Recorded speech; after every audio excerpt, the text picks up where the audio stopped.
Okay, so I'm starting out this intelligence report by describing the August job report. That is not the way I would ever normally start out a video. In fact, I don't think I've ever talked about a job report before, but this report showed a slowing job market, right?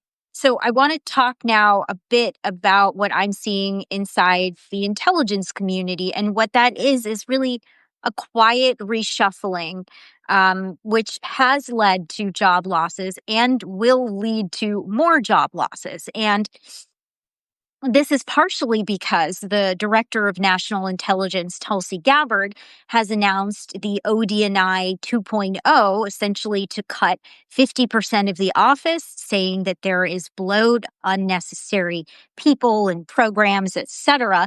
But this is also happening in ways that are actually much less clear. And I want to describe this by discussing the congressionally authorized Foreign Malign Influence Center. Last summer, it was doing briefings on the regular before the election, every few weeks. The first one actually met in person, which is very rare for an intelligence briefing. In fact, such briefings are quite rare unto themselves.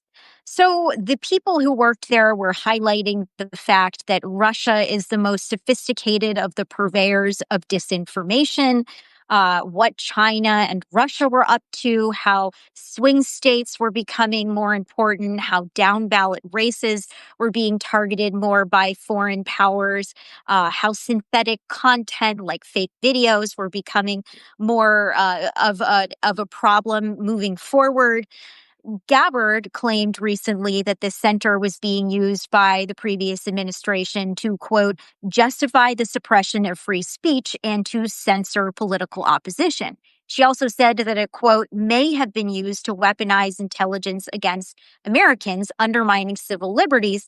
And she pointed to the Hunter Biden laptop story being taken down from Twitter in communication with this center. Well, even back in that first meeting, I remember asking them, was this work going to be subject to Republican criticism about suppressing free speech? They insisted their work was nonpartisan and apolitical, and that the communications that they had were totally above board. So anyway, what has happened to the personnel since Gabbard announced ODNI 2.0? Will these people be reallocated to other areas given their particular expertise and experience? Well, one person familiar with the matter told me that no one is being retained. Two people told me that personnel are being given 60 days to find another job inside the Office of the Director of National Intelligence, which includes the National Counterintelligence and Security Center, which is taking some of the work, or in another agency. That could be through what's called a joint duty rotation. This is basically a temporary gig, and it's usually used to promote collaboration between the intelligence agencies, to break up the silos of the agencies, as well as to promote personal and professional growth for the person who's going to some of these different places. And it's so important that senior executives in the IC are actually not able to rise up until they serve in at least two intelligence community elements. So these FMIC staff are now looking for jobs. They're trying to find places to go inside the National Counterintelligence and Security Center and other parts of ODNI, as well as at the CIA. But I'm also told that there really just aren't jobs to be had, especially in the area of analysis, which is what these people would have expertise in. We're not talking about operators here.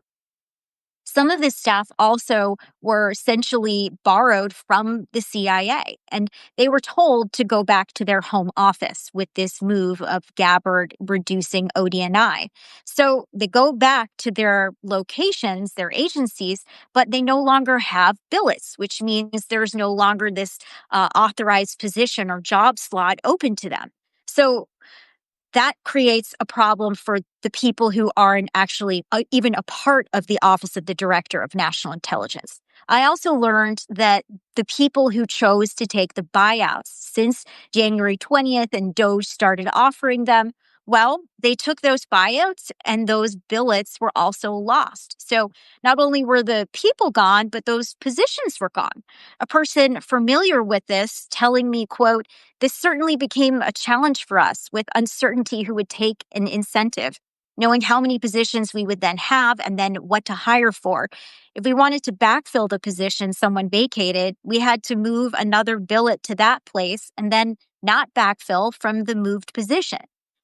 This person also said, though, that things were much more restrictive over at the NSA and the National Geospatial Intelligence Agency. Quote, they were not able to backfill positions that were detailed to the CIA. They also had greater hiring restrictions, much more pressure to show decreases. So, of course, this is going to have repercussions for people who are part of the FMIC as well as some of the other entities that Gabbard has decided to demolish. And if you're wondering what happens to the warning mechanism to say, hey, Russia, China, Iran, whatever place is interfering in US elections, where does that go right now? A lot of people are asking that question.